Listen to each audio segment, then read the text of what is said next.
Guys നിങ്ങൾ പെരിക്കാലത്തെ കണ്ടിട്ടുണ്ടോ? പെരിക്കാലത്ത will show you. Parotta ഇറച്ചി ബാഗിനകത്ത്. ബാഗ് എന്ത് ചെയ്യും?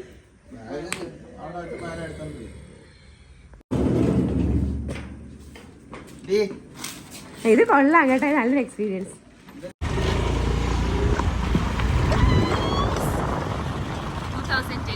നമ്മൾ ബ്ലോഗിങ് തുടങ്ങുന്നത്.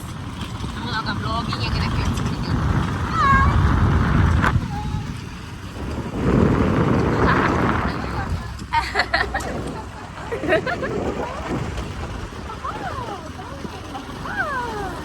അപ്പോൾ ഫ്രണ്ട്സ്, നമ്മൾ ന്യൂ ഇയർ ആഘോഷിക്കാൻ വേണ്ടിയിട്ട് കുറച്ച് സാധനങ്ങൾ പർച്ചേസ് ചെയ്യാനുണ്ട് കേട്ടോ. ഗ്രില്ലടിക്കാം, പിന്നെ കുറച്ച് ഗെയിംസ് കളിക്കാം, കുറച്ച് പാട്ട് പാടാം, അങ്ങനെ വൈബായിട്ടിരിക്കാമെന്നും പറഞ്ഞാണ് തുടങ്ങിയത്. അങ്ങനെ ഞങ്ങൾ അവിടെ നമ്മൾ ഒരു ചെറിയ സ്പോട്ടിലാണ് എല്ലാം സെറ്റ് ചെയ്യാൻ. അവിടെ ആണെങ്കിൽ ഹോൾഡറും ലൈറ്റും ഇല്ല. അപ്പോൾ അത് വാങ്ങിക്കാൻ വേണ്ടിയിട്ട് വയറില്ലേ, വയറും ഹോൾഡറും പർച്ചേസ് ചെയ്യാൻ വേണ്ടിയിട്ട് വാങ്ങിക്കാൻ വേണ്ടിയിട്ട് ഞങ്ങൾ കുറേ കടകളിൽ തന്നെ നടന്നു. അവിടെ എങ്ങും കിട്ടിയില്ല. അവസാനം ഈ ഒരു കട കണ്ട് ഞങ്ങൾ നിർത്തി. അവിടെ ഉണ്ടോയെന്ന് അറിയത്തില്ല. ചോദിച്ചപ്പോൾ ചേട്ടൻ പറഞ്ഞു ഉണ്ടെന്ന് പറഞ്ഞു. അങ്ങനെ അവിടെ കുറേ ആണികളും കുറേ സംഭവങ്ങളുണ്ടായിരുന്നു കേട്ടോ. അതെല്ലാം ചുമ്മാ ഇങ്ങനെ വായി നോക്കി നടക്കുന്ന രസമാണ്. ഏത് കടയാണെങ്കിലും അവിടുത്തെ ഐറ്റംസ് ഉണ്ടല്ലോ, നമുക്കിങ്ങനെ ചുമ്മാ വായി നോക്കി നടക്കാൻ ഒരു പ്രത്യേക സുഖമല്ലേ, പ്രത്യേകിച്ച് ഇങ്ങനത്തെ കടകളിൽ. അങ്ങനെ അവിടെ നോക്കാൻ നേരത്ത് കുറേ കയറായാലും പിന്നെ കുറച്ച് ചൂലായാലും എല്ലാം നല്ല രസമുണ്ട്. പിന്നെ ഞാൻ വ്ളോഗിങ് സ്റ്റാർട്ട് ചെയ്തു. അപ്പം ഈ വീഡിയോസ് എടുക്കുമ്പോഴേ നല്ല കളർഫുള്ളായിട്ടിരിക്കുന്നു. അതുകൊണ്ട് അത് കണ്ട പ്രത്യേക ഒരു ഇഷ്ടം തോന്നും. കണ്ടോ ഈ സാധനം ഇരിക്കുന്നുണ്ടോ? ഇതൊക്കെ നമ്മൾ സത്യം പറഞ്ഞാൽ നമ്മൾ ഉപയോഗിക്കാത്ത ഐറ്റംസാണ്. എന്തിനാന്ന് പോലും എനിക്ക് അറിയത്തില്ല എന്തിനാണ്. പിന്നെ ഇത് കണ്ടോ, നമ്മുടെ ഗാർഡനിങ്ങിനുള്ള സാധനങ്ങളാണ്. ഗാർഡനിങ്ങിനുള്ള മറ്റേ കുഴിച്ചിങ്ങനെ എടുക്കാൻ ഞാനത് ഇംഗ്ലീഷ് സിനിമകളിൽ മാത്രമേ കണ്ടുള്ളൂ. പിന്നെ ഉള്ളത് നമ്മൾ സൈക്കിൾ പൂട്ടി വയ്ക്കാനുള്ള സൈക്കിളിൻ്റെ മറ്റേ സാധനം, പിന്നെ ചിരവയുടെ നാക്ക്, അതെനിക്കറിയാം. പിന്നെ ഇതെന്താ സംഭവം, ഇത് നമ്മുടെ ഈ പിച്ചാതിക്കൊക്കെ മൂർച്ച കൂട്ടാനുള്ള സാധനം, ആ സാധനം. അങ്ങനെ കുറേ സംഭവങ്ങൾ ഇങ്ങനെ അവൾ വെറുതെ ഇങ്ങനെ കുരുകുരാ നടന്നു. നല്ല ഭംഗിയുണ്ടായിരുന്നു കേട്ടോ കട കാണാൻ. പിന്നെ ഇത് ക്ലീൻ ചെയ്യാൻ വേണ്ടിയിട്ട് നമ്മൾ ഡസ്റ്റൊക്കെ ഇങ്ങനെ അടിച്ചടിച്ച് കളയാൻ വേണ്ടി സാധനം.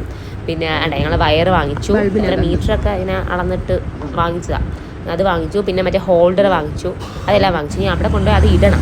നമ്മൾ വന്നത് കെട്ടിടത്ത് ട്രേഡേഴ്സ് എന്ന കടയിൽ. അത് കൊട്ടിയത്തല്ല, കൊട്ടിയത്ത് നിന്ന് കുറച്ചും കൂടെ മുമ്പോട്ട് പോകണം. പിന്നെ ഞങ്ങൾ തിരിച്ച് പോകുന്ന വഴിയിൽ ലുലു മാളിൽ നല്ല കളർഫുൾ ലൈറ്റും കാര്യങ്ങളൊക്കെ ഉണ്ടായിരുന്നു. അവിടെ ന്യൂ ഇയറൊക്കെ ഭയങ്കര സെലിബ്രേഷൻ ആണെന്ന് തോന്നുന്നു. ഞങ്ങൾ അങ്ങോട്ടൊന്നും പോയില്ല. പിന്നെ അവിടെ 11 മണി വരെ ആളെ കയറ്റത്തുള്ളൂ കേട്ടോ.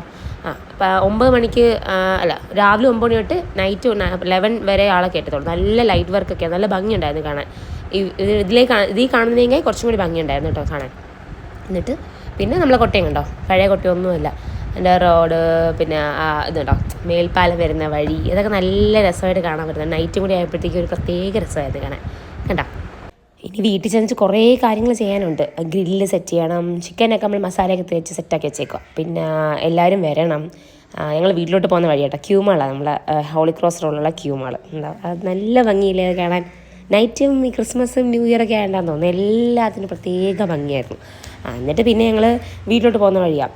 അവിടെ ചർച്ചുണ്ട്, ചർച്ചിൽ നല്ല ലൈറ്റ് വർക്കും കാര്യങ്ങളൊക്കെ ഉണ്ടായിരുന്നു.